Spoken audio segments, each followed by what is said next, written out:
1 लाख करि जोङो चेक होनायनि बाथ्रा दिनै जोङो लादों आरो बिथांमोननो चेकखौ थाबैनो होनाय जागोन आरो बेजों लोगोसे गुबुन गुबुन जेखिनि मुंख्लंफोर दंबावो बिथांमोननि थाखायबो एक्स ग्रेसियानि थाखाय स्क्रुटिनि खालामबाय थानाय जादों भेरिफाइ खालामबाय थानाय जादों जायफ्रा थालांनाय बिथांमोनाबो लासै लासैनो मोनलांबाय थागोन आरो जायफोर भिक्टिम्सफोर बिथांमोननोबो जोङो गुबुन गुबुन राहायै मदद खालामनो थाखाय थांना थानायनि राहा लामाफोरनि बाथ्राफोरखौ जोंनि गभर्नमेन्टआ जोङो सानगासिनो दङ। माखासे आर्टिस्टफोरनोबो दिनै चेक राननायखौ जोंनि जायफोर आर्टिस्टफ्रा थांनाय समाव माहारिनि हारिमुखौ जौगानायाव कन्ट्रिबिउसन होलांबाय बिथांमोनखौबो दिनै बरायनाय जादों नैबे हाबाफारिनि गेजेरजों।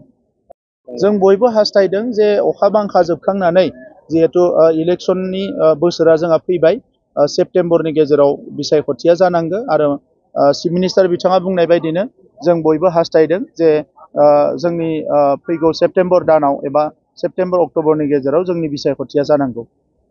1 लाख करि जोङो चेक होनायनि बाथ्रा दिनै जोङो लादों आरो बिथांमोननो चेकखौ थाबैनो होनाय जागोन आरो बेजों लोगोसे गुबुन गुबुन जेखिनि मुंख्लंफोर दंबावो बिथांमोननि थाखायबो एक्स ग्रेसियानि थाखाय स्क्रुटिनि खालामबाय थानाय जादों भेरिफाइ खालामबाय थानाय जादों जायफ्रा थालांनाय बिथांमोनाबो लासै लासैनो मोनलांबाय थागोन आरो जायफोर भिक्टिम्सफोर बिथांमोननोबो जोङो गुबुन गुबुन राहायै मदद खालामनो थाखाय थांना थानायनि राहा लामाफोरनि बाथ्राफोरखौ जोंनि गभर्नमेन्टआ जोङो सानगासिनो दङ। माखासे आर्टिस्टफोरनोबो दिनै चेक राननायखौ जोंनि जायफोर आर्टिस्टफ्रा थांनाय समाव माहारिनि हारिमुखौ जौगानायाव कन्ट्रिबिउसन होलांबाय बिथांमोनखौबो दिनै बरायनाय जादों नैबे हाबाफारिनि गेजेरजों।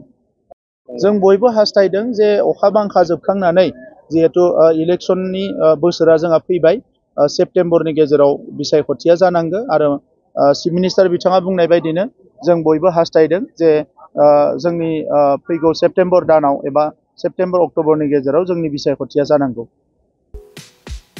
क'क्राझार सहरनि गोजोनफुरि गांजेमा बाजारनि उल्था फारसे थानाय आइ आफा बिएम इनस्टिट्युट अफ पारामेडिक सोलोंसालियाव 2025-26 बोसोरनि थाखाय पारामेडिकेल कर्सफोरनि गोदान मुं थिसननाया सोलिगासिनो दङ।